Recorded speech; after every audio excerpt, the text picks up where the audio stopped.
IU basketball fans. Look, this team is on a break. They haven't played in almost 2 weeks. And the calendar, just like that, has turned from 2022 to 2023. And folks, Big Ten season is here. Indiana's not going to play Bethune-Cookman anymore. Indiana's not playing Morehead State anymore. Indiana's got 18 Big Ten games coming up, the Big Ten tournament, and then the NCAA tournament. And we're back and better than ever here on episode 277 of the Hoosier Sound, where we're the official podcast of Indiana HQ, recording this edition of the Hoosier Sound on Monday, January 2nd, 2023, where I'm your host, Nathan Krishnan. Here with me tonight is my usual co-host, Matt Lukens. Our other co-host, Charlie Mason, out on a holiday. He's going to be back with Lucky you next him. week. Indiana, Matt, had a weird couple of games before the break here. You know, Elon, Kennesaw State, how much are you really going to learn from them? But there are a ton of storylines surrounding this team right now. Where do you want to start? I know that speaking of starts, Indiana fans are a little upset with their starting lineup here. What does Indiana have to do to fix that? And how critical is that going forward, going into Big Ten play? Well, I think the coaching staff needs to come to the realization this team is no longer a defense first team. With Xavier Johnson in there, the defensive intensity he brings, the leadership he brings on that side of the court, and honestly, just having a point guard in general, like a true point guard, really helps with everything, right? Including defense. And with Xavier Johnson out, with in my opinion, Race Thompson underperforming, and with some weird lineup things, I genuinely believe this team is more of an offensive team than a defensive team. So the defensive identity that Woodson wants to implement, it's not really feasible at this moment in time. Of course, can totally be changed by the time it comes to March, right? But right now, if this team is going to win games, they're going to win through offense. They're going to win through shooting. Surprising. And how are they going to do that, Nathan? Well, they're going to do that by playing Tamar Bates more. Please. Playing Tamar Bates, free Tamar.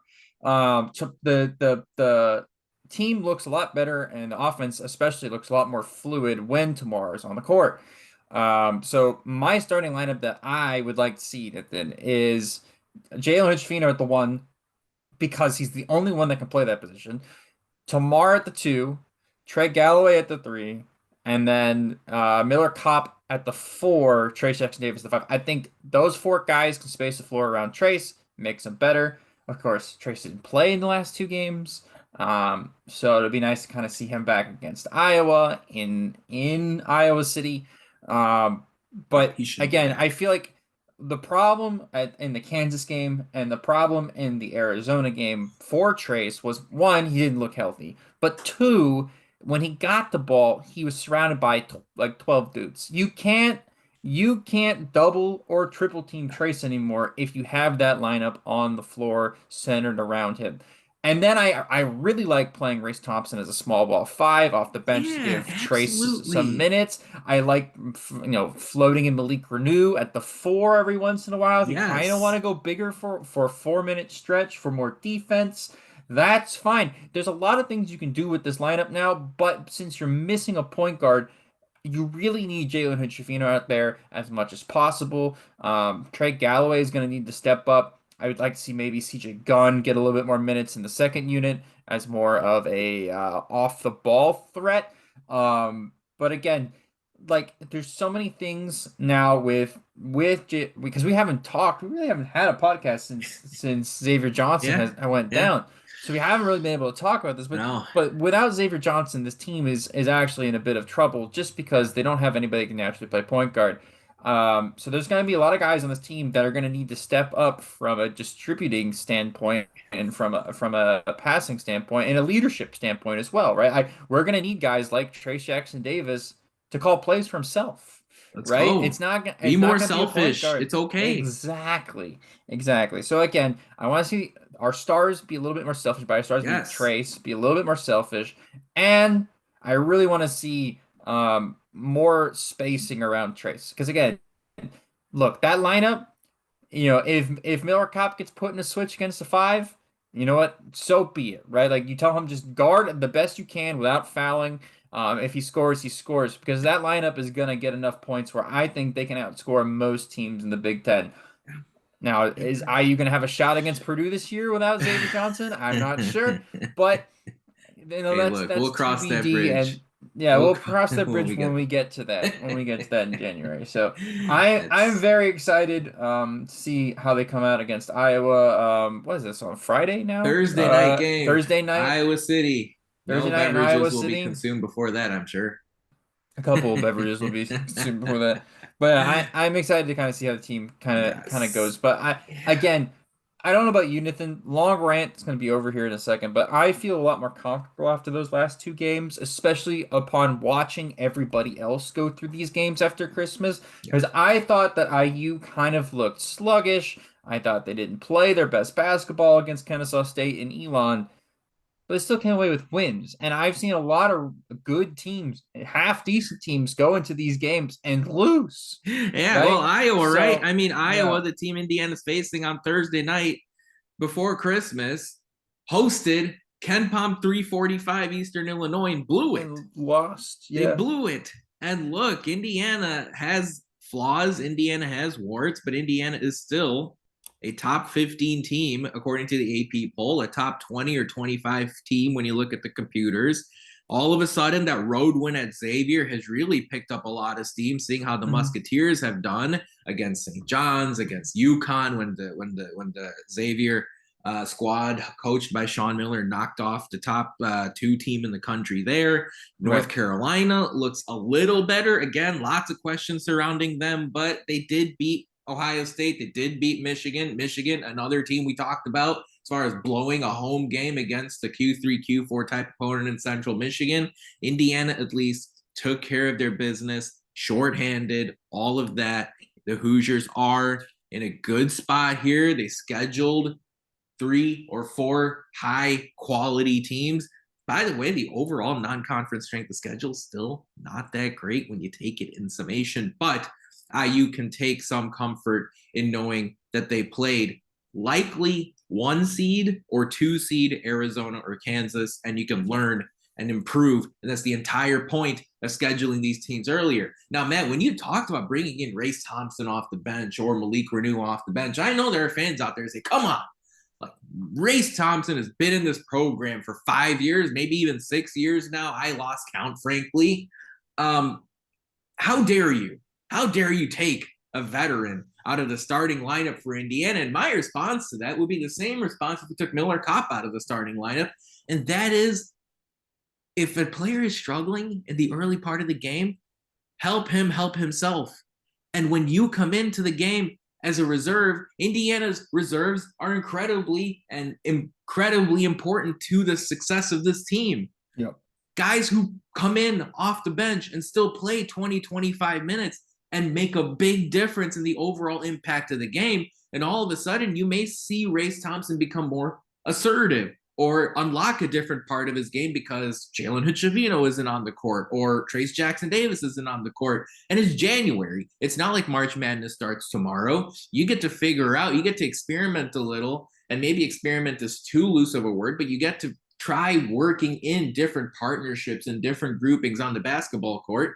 And all of a sudden, you may find a certain thing that works. You might find that Jordan Geronimo is better suited playing alongside Race Thompson. Maybe those 2 guys haven't had that much of a chance to play together before. Maybe you see that Trey Galloway is better off feeding the ball to Tamar Bates when he's on the court, and Trace Jackson Davis is running straight to the rim for alley-oop plays or in pick and roll situations.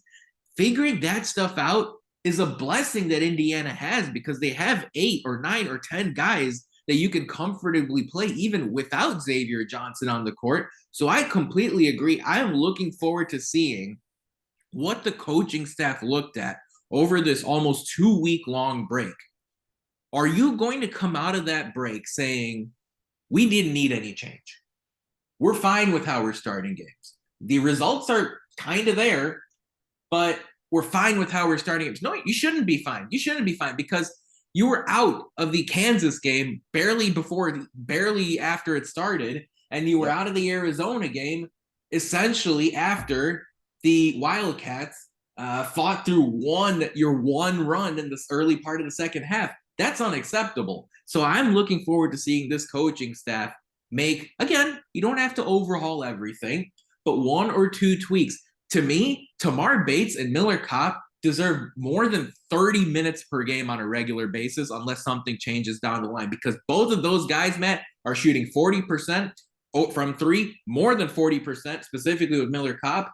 And I'm looking at that as sustainable downtown performance because those guys have incredible form. And I think Bates and Kopp, frankly, I don't know if I'm crazy, Matt. Tell me if I am, but I think those two guys, frankly, have earned their spot on the court for more than 30 minutes a game the rest of the way.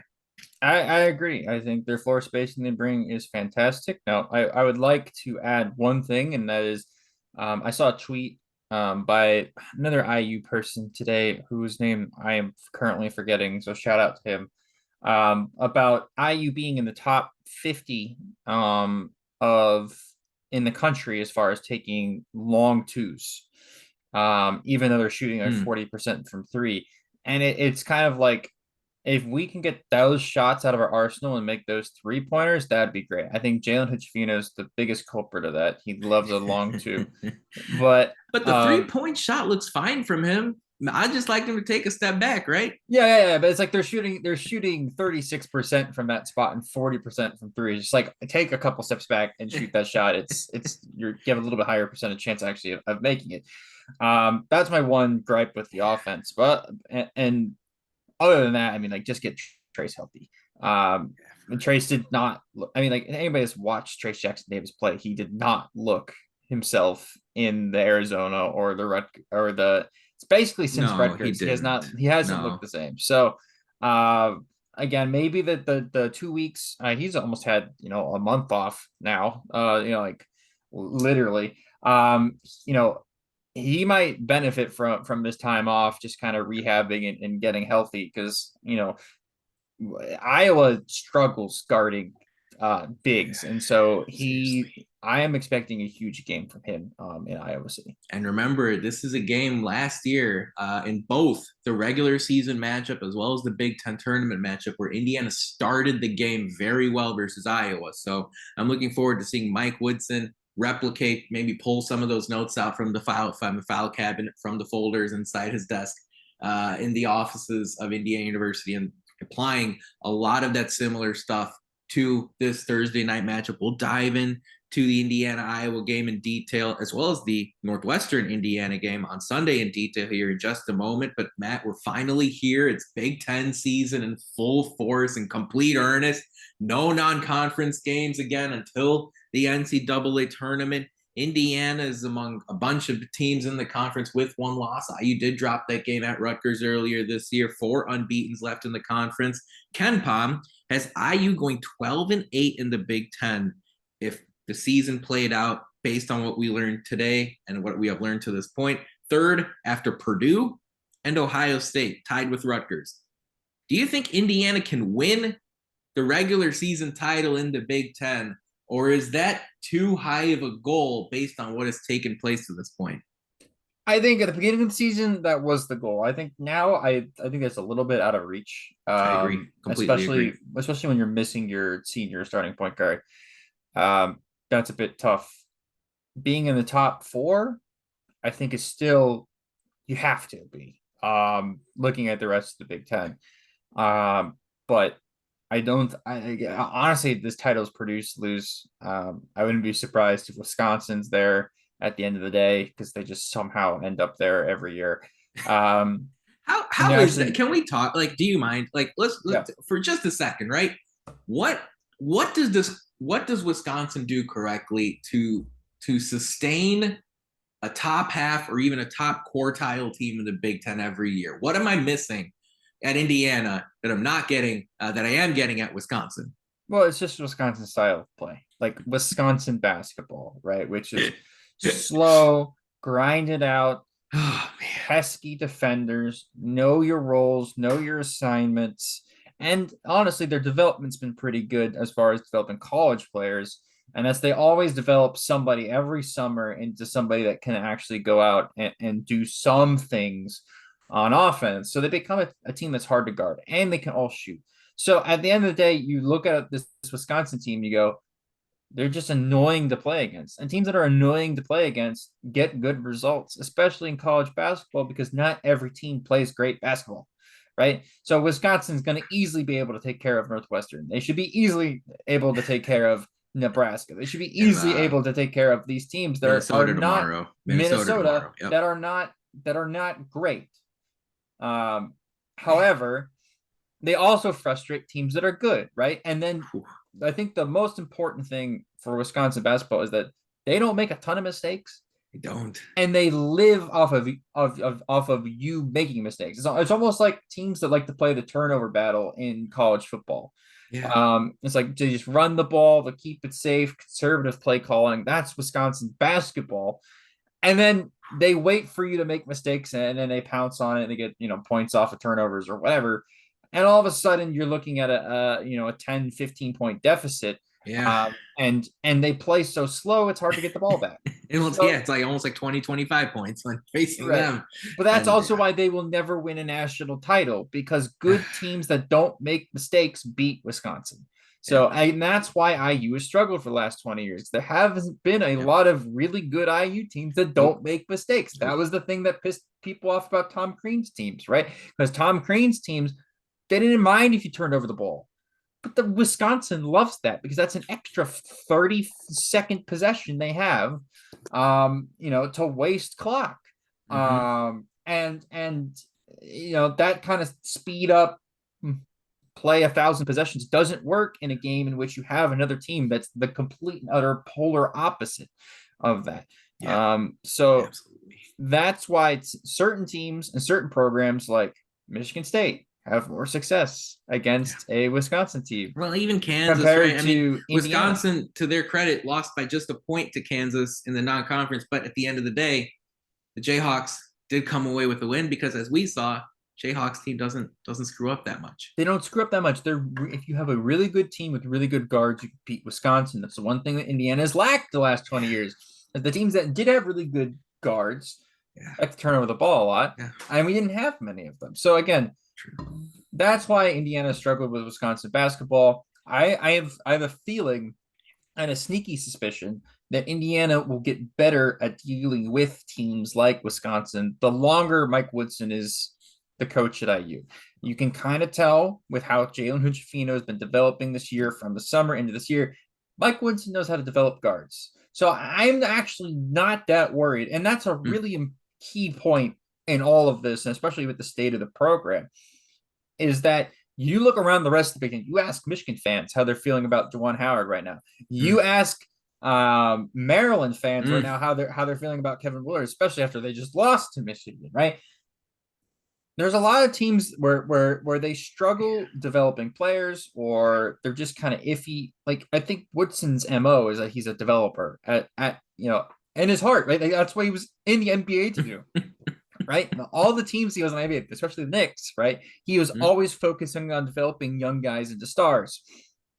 He can do that in the college level as well. And there's been a couple products of that. I think Tamar Bates' development is key to that. How he progresses so far this year will kind of show you what he's trying to do with most of these guys. Jalen Hood-Schifino's development this year has been fantastic.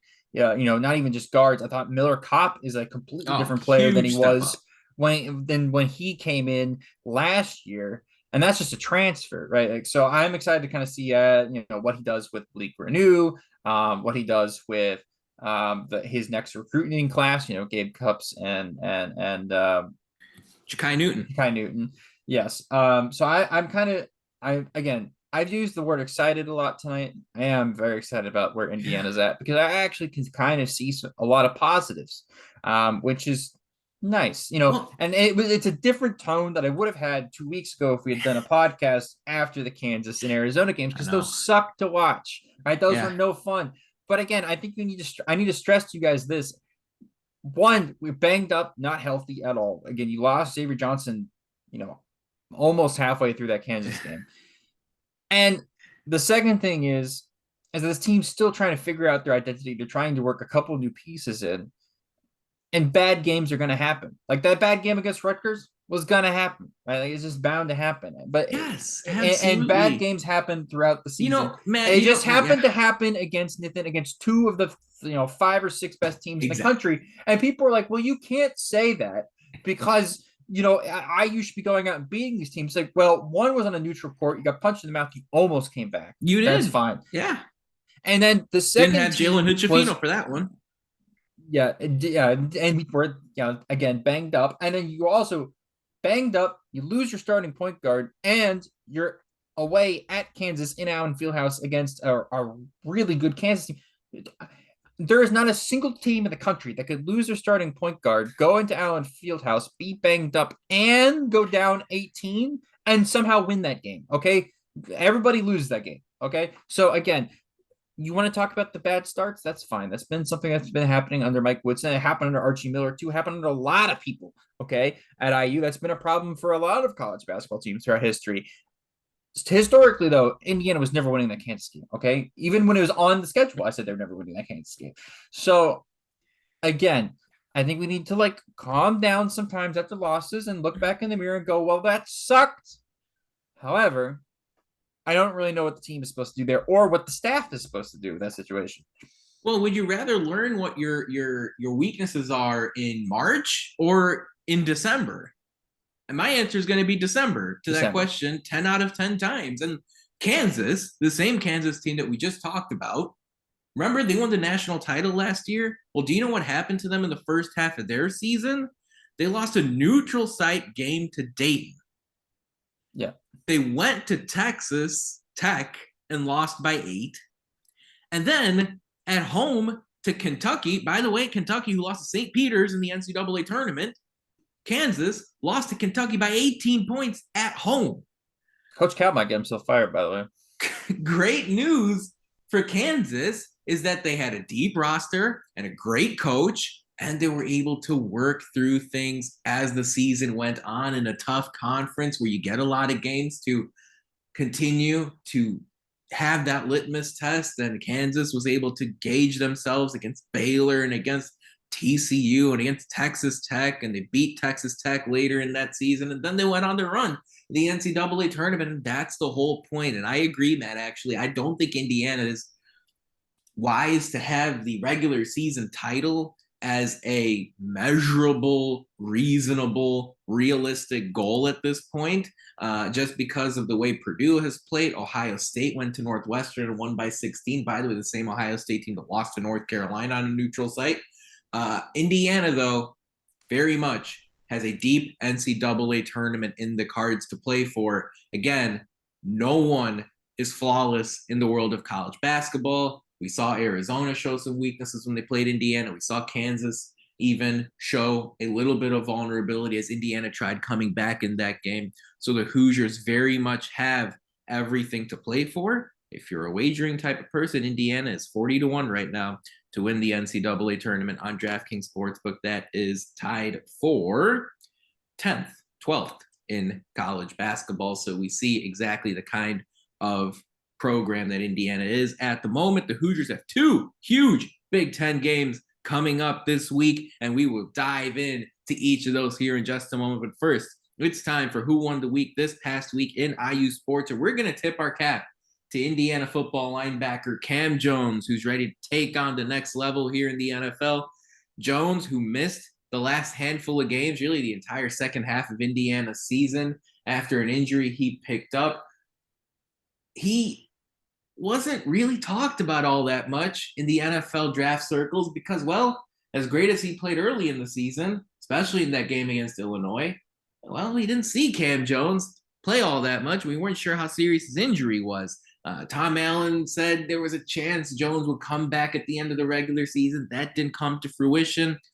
But the great news is Jones seems to have recovered to full health and will head to the Reese Senior Bowl. It's rarefied air for this Indiana football program. The last player from the IU program to play in that game was Dan Godsell. He's a long snapper. The last non-long snapper was Ian Thomas back in 2018. So Tom Allen and this football program can take a lot of pride in their development of Cam Jones.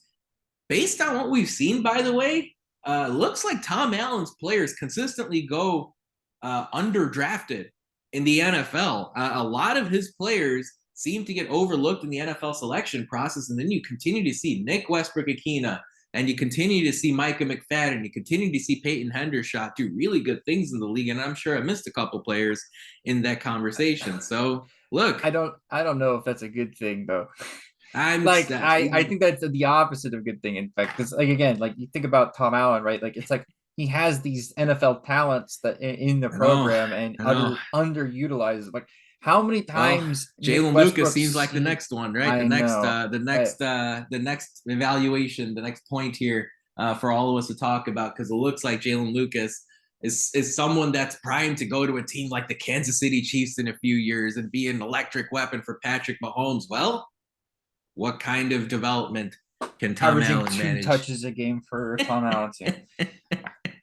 What exactly will we see out of Jalen Lucas next year? Of course, Indiana had a decent signing day, to be perfectly honest, both in the transfer portal and as far as high school recruiting is concerned from the class of 2023, and more of that certainly to come here as news breaks. You can make sure to follow us at Indiana HQ, where we'll have all the updates for you as you need them.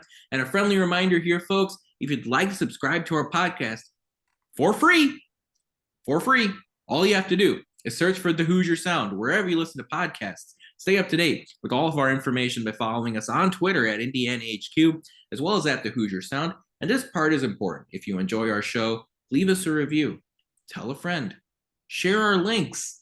That kind of support really helps us grow this podcast and reach more passionate IU fans such as yourself, folks. Like, subscribe, comment, that type of stuff. We'll try to get back to you as soon as we can. All right, Matt, let's talk about this game on Thursday night. Indiana, Iowa. The Hawkeyes were 25th in the country a few polls ago. They are now unranked. This is a Thursday night, 9 p.m. Eastern, 8 p.m. local tip-off on Fox Sports 1 at Carver Hawkeye Arena. Iowa did knock off Indiana twice last season, 2 crazy games, one in Iowa City, one in the Big Ten Tournament semifinal. But great news, Jordan Bohannon no longer plays for the black and yellow over there for Fran McCaffrey in Iowa City. Iowa is 50th in the KenPom ratings. That's 5-0. They are 15th in offense, but atrocious on defense, down at 109th. They play fast. They take threes. But at the same time, Matt, they're arguably the coldest team in the country, coming off of a home loss to Eastern Illinois and road losses to Nebraska and Penn State. But we know, Matt, that Chris Murray is an outstanding player for Iowa, and you know Indiana is going to have all their hands full trying to defend him and the rest of this Iowa team. The Hawkeyes are desperate, Matt. What are you looking out of Indiana here in this Thursday night game on Fox Sports 1?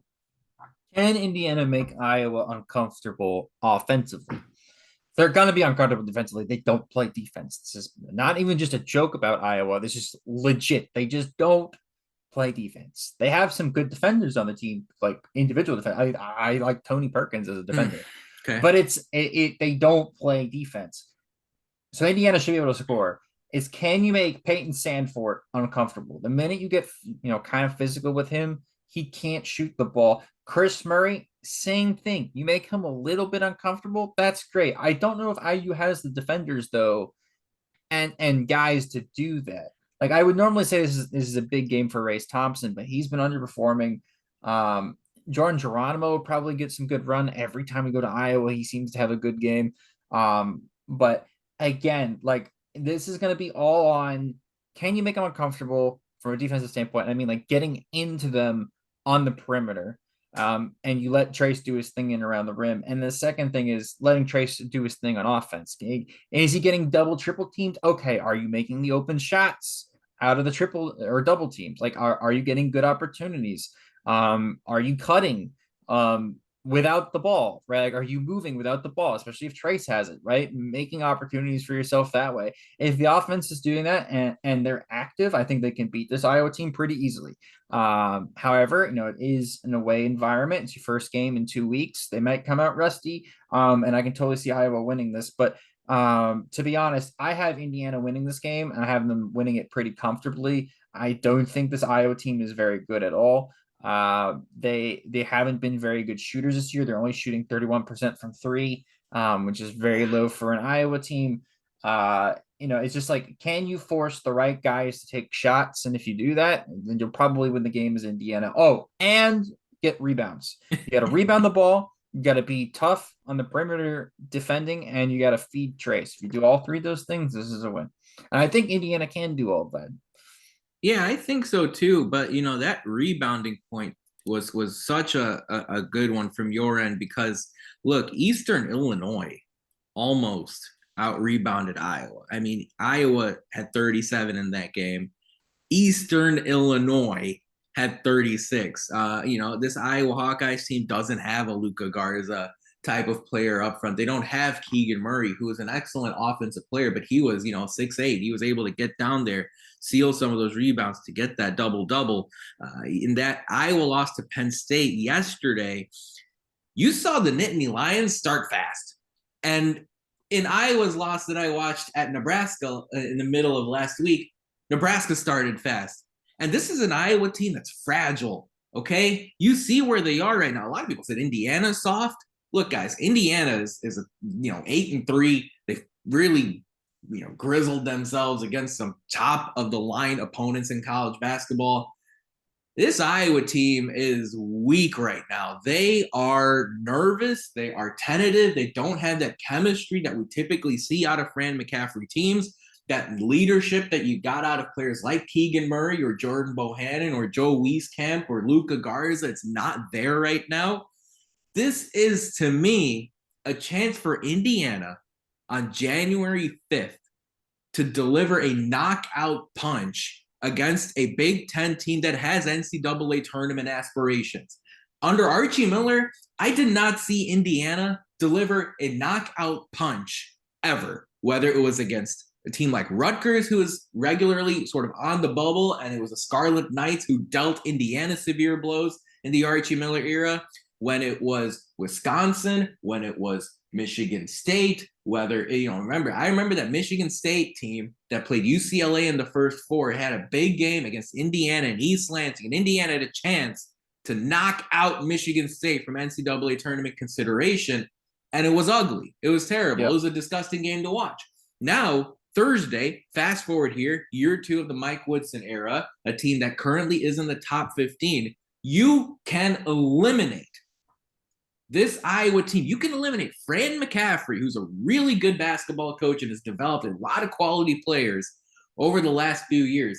You can shove this Hawkeyes team that ended your Big Ten tournament run last year, that gave you a nasty taste in your mouth in Iowa City last season. You could shove them into the NIT, shove them into their locker, right? And put them in that at home NIT tournament in Iowa City. But none of that happens if you go down 20-6 in the first 8 minutes. So I want to see this IU team, and I don't know. I have no speculation here from my end as far as who the starting five will be.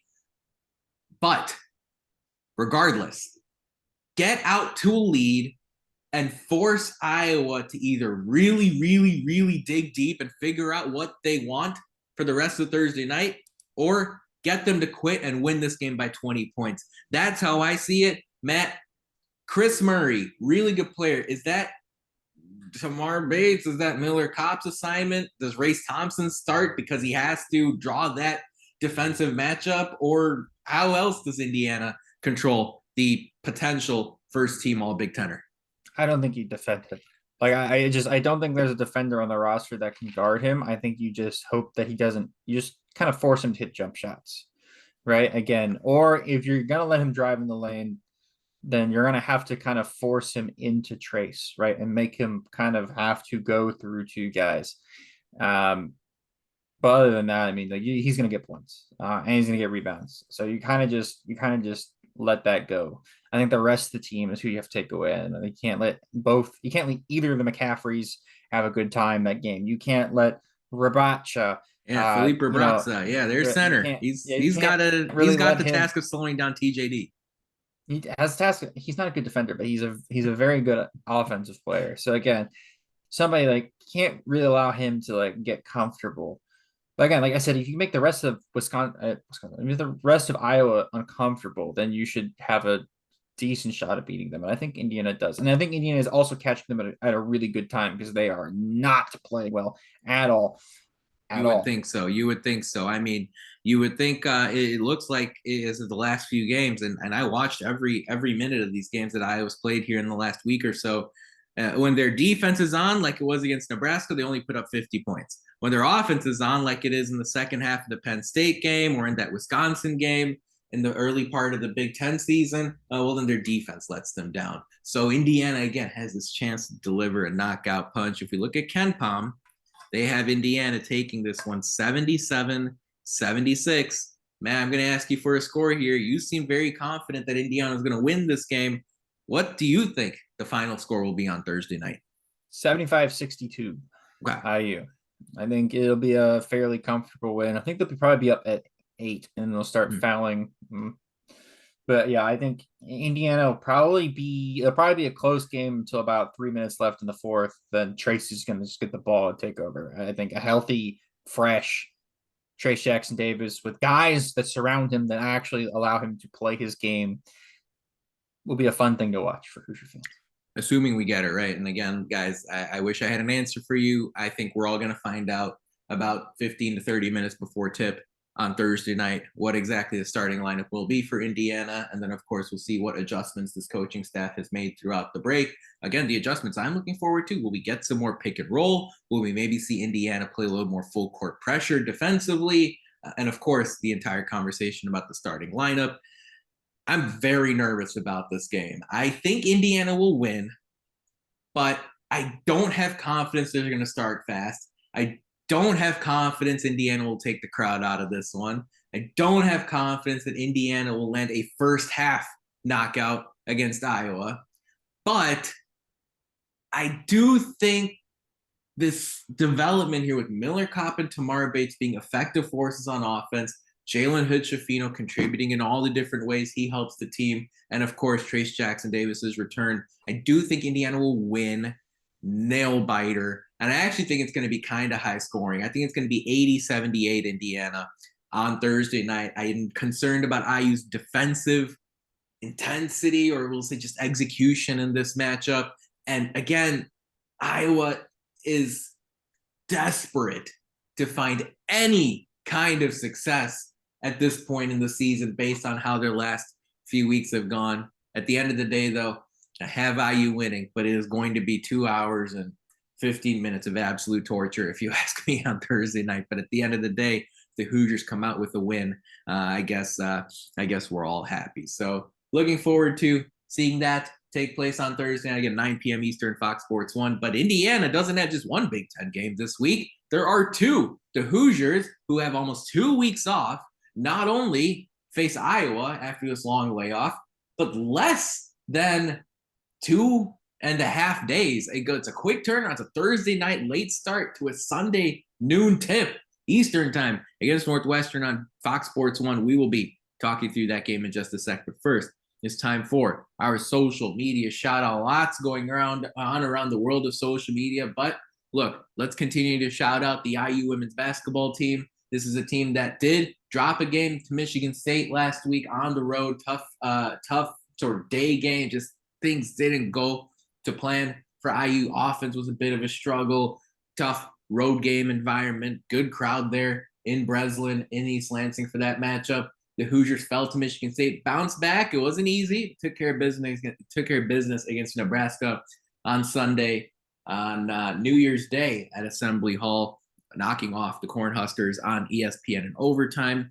The shout out officially is Mackenzie Holmes, winning Big Ten Player of the Week, stepping up here. Of course, Grace Berger's absence. We'll see if Berger returns at some point this season. But IU still holding tough, ranked 6th in the most recent AP poll. Not too shabby whatsoever. The Hoosiers now have a week off before facing the Wildcats on Sunday as well.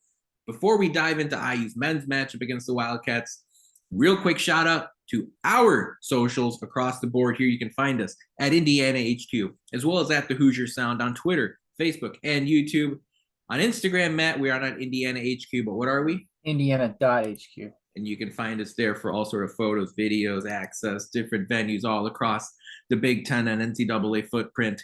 Make sure you follow us if you have not already.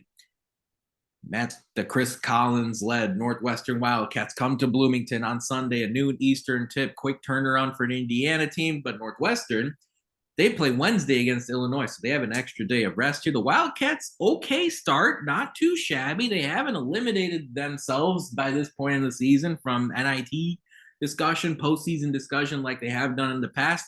They're 10-3, 1-1 in the Big Ten, projected to finish with an 8-12 record in conference play. It's almost like the reverse Iowa. This Northwestern team is 63rd in KenPom, but have a horrible offense, 197th in college basketball. Their defense, 8th. They've come through with some pretty tough defensive performances this season thus far, although they did suffer a difficult loss to Ohio State on Sunday. Matt, this Northwestern team plays slowly, but Chris Collins has them playing good defense. What should IU fans watch out for in this game on Sunday? This team baffles me. I'm not even gonna lie to you. I don't understand how they work. Boo Buie and Chase Audige are two of the most mid guards I've ever watched in the Big Ten, and yet they are leading this team to a very decent showing so far. Competitive, and I'm like, decent, tough, battling. Yeah, it's confusing to me. They don't shoot the three very well. They're a 30% 3-point shooting team. They take them though. They take them, and they play slow, and they make you uncomfortable. And if you can't hit jump shots against them, they kind of thrive, and they force, like, for instance, they had a game they lost to Auburn by 1 point, like 43-42, right? Like, they remind me a little bit of Wisconsin. Oh boy. A little By bit. the way, in that 1 point loss to Auburn, Northwestern shot 2 of 24 from 3. So what could exactly? They're gonna get the shots up. They take enough, but they don't really make a ton of them. So they're just a weird team. They're just uncomfortable. However, again, I'll go with this for most teams. They don't really have an interior defender. So again, ideally, Trace will have a good game against them. Ideally. We shall see. Again, I felt like I said that about Kansas, and that didn't really happen. But again, I feel like I'll be more comfortable in a win against Northwestern if we win at Iowa. Again, because I think they both kind of represent the same teams. They don't have an elite big, and Northwestern plays better defense than Iowa, but Northwestern is still a little bit more or less athletic than Iowa is. So if you can pick apart an Iowa team, I feel like you can also pick apart a Northwestern team. And Northwestern is considerably easier to guard. So I have a feeling that this game will be a good defensive showing from the Hoosiers, even though Chase Audige loves to shoot at Assembly Hall. I still feel like both of these games this week will be an Indiana win, and they should be.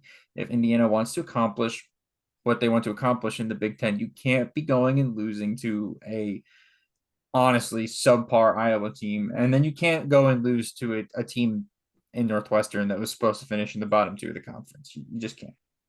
You cannot. You're absolutely right. Chase Audige, funny you mentioned him. Of course, this is a guy who shot 6 of 17 versus Ohio State on Sunday. He shot 6 of 15 in their narrow win over Ivy League Brown University on Thursday. He shot 8 of 16 against UIC last week. He shot 11 of 19 against DePaul the previous game. You're gonna get shots up. He's gonna get his shots up, and he is going to find the bottom of the net against Indiana, because for some reason at Assembly all that just happens. But it's funny because Northwestern's record is pretty solid right now. They have a road win in East Lansing under their belt already. No one can take that away from them. They have a lopsided win over DePaul, a lopsided win over UIC. But we're going to know about this Northwestern team basically by January 22nd. Their stretch right now of really tough games is really something to behold, right? We talk about Ohio State. They just came off of on Sunday. They play Illinois on Wednesday, play Indiana on Sunday, Rutgers on January 11th, a road trip to Ann Arbor. I don't know. That's probably their easiest game, frankly, in the stretch on January 15th. Road trip to Iowa January 18th. Home game Wisconsin January 21st. If Northwestern wants to play in the postseason, they have the next 3 weeks to convince folks that they deserve. They got to go a berth. 500. They deserve a berth. And look, Yeah. Chris Collins has a generally healthy roster. And frankly, the question just comes down to, will Indiana get out to the arc and contest those Northwestern threes? You're not going to force a miss every single time, but do the Hoosiers play a lineup or a set of lineups against the Wildcats where they get into that cylinder, make sure they affect the 3-point shots, because Northwestern has a bunch of guys that's going to take them. But as you pointed out, Matt, I totally agree here. Ryan Young was Northwestern's elite interior defender the last couple of years, and he is now on the Duke Blue Devils after entering into the transfer portal. Pete Nance, who was a versatile threat for Chris Collins over the last few years as well, also in the portal. We saw him earlier this year when Indiana played Northwestern. Miller Kopp. I mean, UNC. When we played UNC, you're absolutely correct. It is, of course, a bit of a revenge game here for Miller Kopp. Chris Collins seems to be developing these players, and then they head off to a little bit more blue blood, arm strength, muscle type programs that have national championship-ish aspirations. So Northwestern here doing it by committee. They, again, though, did fall to Ohio State by 16 on Sunday, a game where Northwestern tipped off as 2.5-point underdogs. So this month off to a bit of a sloppy start for the Northwestern Wildcats. I'm looking for Indiana to bully Northwestern in this game a little bit. You know, Northwestern does funnel a lot of teams into the paint, and that's going to be a beneficial situation for this Indiana team. Again, and even if Northwestern does also allow some 3-point attempts, but if you ask me, Indiana can dictate the terms of this game. I want to see Trace Jackson Davis go crazy. And look, if what we discuss comes to reality here, Race Thompson and Malik Renew against Northwestern reserves, I'm going to take those guys every day of the week. You could see a couple of double-doubles off the bench from those players if they are really on top of their game. So Indiana Northwestern should be a good one. I'm looking forward to seeing which Hoosiers step up. I am really fired up to see both of these games this week. And what is Indiana's psychological response, right? Long layoff before the Iowa game. And then 2 days, and bang, Northwestern comes to town for an early noon Eastern tip-off on Sunday at Assembly Hall. What's the crowd going to be like? What's the level of intensity going to be like? There cannot be a letdown, because if there is, Northwestern will take advantage. So, Matt, as you look at this game, Ken Pom has it Indiana winning 68-60. Who do you think wins, and by how much? I think that's about right on. And that was 70-60 for B. I think these are two double-digit wins for Indiana this week. Hopefully. And if they just have to be wins, they have to be. I'm like looking up and down the schedule. You know, you look at Indiana's next couple games. It's gonna be tough after that, because you get Penn State and Wisconsin and Illinois coming after. Penn State is a really tough team this year. I mean, you watch those guys play, and they had a couple of tough losses this season, but I mean, those guys are nasty to go up against. At Penn State might be the second most annoying game after the at Rutgers game. You then have Wisconsin, who's just terrible to play against all the time. You follow up about 4 or 5 days later in Champaign against a team that's really underperforming but still extremely talented.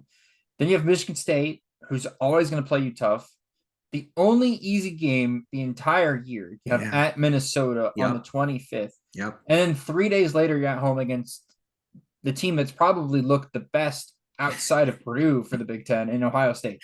Yeah. Like it's like 5 out of 6 games in a row that are just going to be extremely uncomfortable. Indiana if they want to win the title, has to win probably all 6 of them, That's right? it. And they have to win the 2 games this week. Like Indiana has to be sitting at the end of January 8-2, 9-1 if they're gonna want to win, because then you have the 2 games against Purdue, you play Michigan State again, you play Illinois again, I play Michigan twice.